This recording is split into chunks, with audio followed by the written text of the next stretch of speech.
pour vraiment me consacrer à ma passion, qui est l'égalité des genres, qui est finalement le message premier de la gouvernance au féminin, et une décision que j'ai jamais regrettée parce que j'adore vraiment ce que je fais. Mais je dors pas beaucoup. Tu travailles beaucoup. Je travaille énormément, oui. D'accord. Mais qu'est-ce qui vous a poussé à quitter l'entreprise parce que... Écoutez, c'était devenu trop gros. Parce que, un poste de vice-présidente exécutive de la plus importante firme d'expertise médicale, c'est quelque chose qui exige beaucoup d'heures dans une journée. Et la gouvernance au féminin, qui à la base était un projet où je me disais, je vais organiser 3-4 événements par an et puis ça va pas être trop demandant. En fait, au fur et à mesure, je sentais que le besoin était tel et mon réseau me permettait de créer une cohorte de mentorat, de créer de la formation en gouvernance avec un partenaire. Donc, je me suis dit, si je veux réussir dans quelque chose, il va falloir que je me concentre sur une des deux choses, parce qu'au niveau de la firme d'expertise médicale, les choses allaient très bien. On connaissait une belle progression, une belle croissance.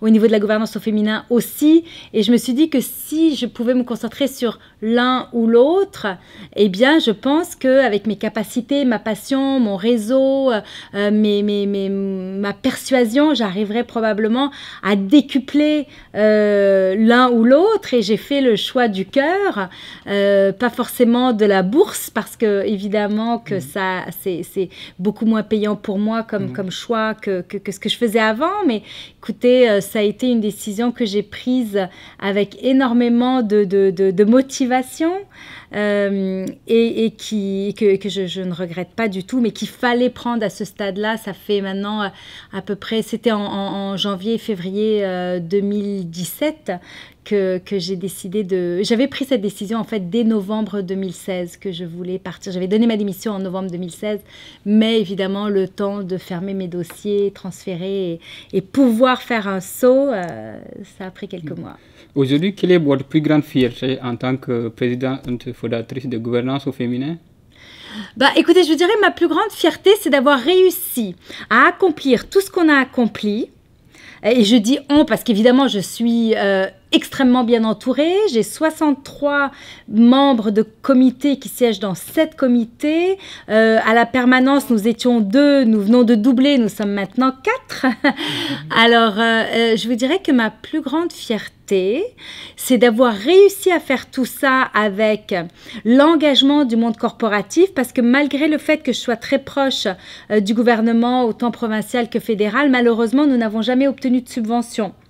Et donc des projets que beaucoup de gens m'ont dit qu'ils n'arriveraient jamais à voir le jour parce qu'ils étaient d'une trop grande envergure, comme par exemple la certification parité, qui écoutez, c'est des centaines de milliers de dollars pour pouvoir mettre quelque chose comme ça sur pied. Eh bien, on a réussi par l'engagement des firmes que je vous ai citées tout à l'heure, de McKinsey et compagnie, de l'Ordre des CRHA, de Mercer, de Towers et de tous les autres partenaires annuels nombreux comme Air Canada, la Banque Royale, TELUS, le journal Les Affaires, etc., qui ont vraiment cru dans notre mission et qui ont vraiment voulu nous soutenir par différents moyens, que ce soit de l'argent, que ce soit du temps de leurs employés, des connaissances.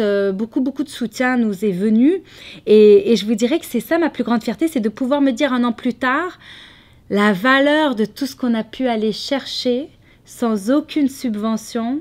C'est énorme, à un tel point, je vous dirais que le secrétariat de la condition féminine à Québec nous a appelés pour nous dire que ça a été un tour de force, ce qu'on a fait. Et ça, ça a été fatigant, mais ça a été tellement gratifiant et intéressant, amusant. D'accord. Et quelles sont les difficultés que vous rencontrez lors de la réalisation de vos actions? Écoutez, je vous dirais que l'argent reste la chose la plus difficile parce que on a...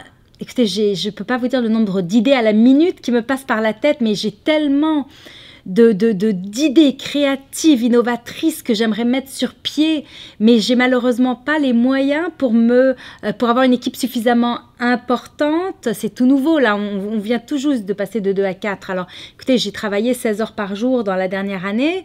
Je sais que si j'avais des moyens financiers plus importants, eh bien, on serait en mesure d'accomplir encore plus et d'avoir un impact sur encore plus de femmes et aussi plus d'hommes, parce qu'il faut quand même comprendre qu'on n'arrivera pas à atteindre la parité juste entre femmes. Pour nous, c'est essentiel l'implication des hommes, et on a des hommes partout sur notre CA, dans tous nos comités qui nous soutiennent et qui jouent un rôle instrumental dans ce processus.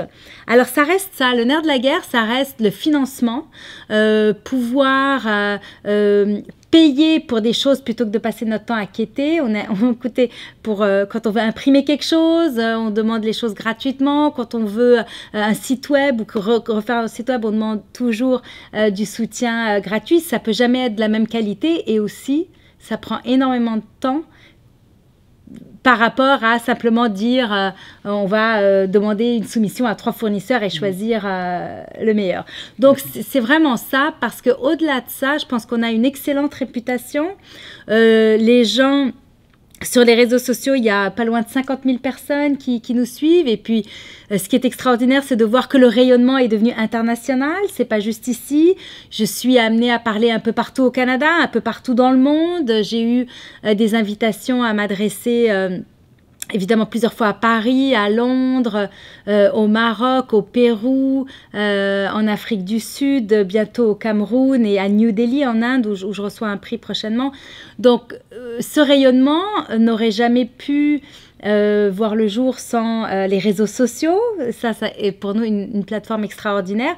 J'ai même été invitée en 2015 à parler à l'Assemblée nationale à Paris par la députée qui a écrit la loi des quotas, Marie-Jo Zimmermann. Une proche de Madame Zimmermann lui avait parlé de nos actions au Québec, et donc parce qu'il nous suivait sur les réseaux sociaux. Donc on a vraiment énormément de chance d'avoir une telle visibilité. D'accord. Et vous m'avez dit que vous avez vécu sur 3 continents. Oui. Lesquels où il y a les femmes, selon vous, où les conditions des femmes sont les plus respectées? Bah, écoutez, je vous dirais que ici, les femmes sont extrêmement respectées et comment vous dirais-je, ont un rôle très important à jouer dans la société, on le voit. Par contre, si on se penche sur les organes décisionnels, le conseil d'administration et le comité de direction, l'Europe est de loin en avance parce que l'Europe a légiféré, donc ils ont une loi des quotas qui oblige les entreprises à compétences égales à choisir une femme, tout simplement parce que ça va aider à ce changement, à accélérer ce changement-là qui est nécessaire pour notre société et pas uniquement pour des raisons éthiques, pas simplement parce que les femmes représentent la moitié de la population, mais aussi parce que c'est cette complémentarité de talents qui permet d'avoir une robustesse de la prise de décision, un engagement de la part des employés, une meilleure culture d'entreprise, de l'innovation, etc. Donc, en France, on peut penser que c'est un pays beaucoup plus macho qu'ici, le Canada. Peut-être, mais en attendant, ils ont plus du double du nombre de femmes dans les conseils d'administration. Quel est votre dernier mot, Caroline? Ben, écoutez, mon dernier mot, c'est que je souhaite vraiment, de mon vivant, pouvoir voir un changement marqué et que les gens prennent conscience de l'urgence de la situation. Parce que le Forum économique à Davos, il parlait de 80 à 120 années avant qu'on puisse voir une réelle égalité, parité au niveau des salaires, égalité au niveau social, économique, politique, évidemment dans le monde des affaires aussi. Je veux voir ça de mon vivant. Je veux que ma fille qui est avocate et mon fils qui termine ses études en école de commerce puissent vivre dans un monde corporatif où ce n'est plus un obstacle, ce n'est plus un problème, où tout le monde est à la même enseigne, hommes et femmes. Okay. Est-ce que vous verrez bien ministre de la Condition féminine? Tout le monde veut m'envoyer en politique. Alors écoutez, peut-être un jour. Là pour l'instant, ma mission est vraiment importante. Je pense que l'impact que j'ai est probablement aussi important s'il n'est plus que d'être au gouvernement. Mais peut-être qu'un jour, je finirai par accepter les demandes que je reçois depuis, je vous dirais, un bon 5 à 8 ans là, que je reçois de plusieurs partis d'ailleurs. Alors voilà, à suivre. Ok. Merci beaucoup. Merci à vous.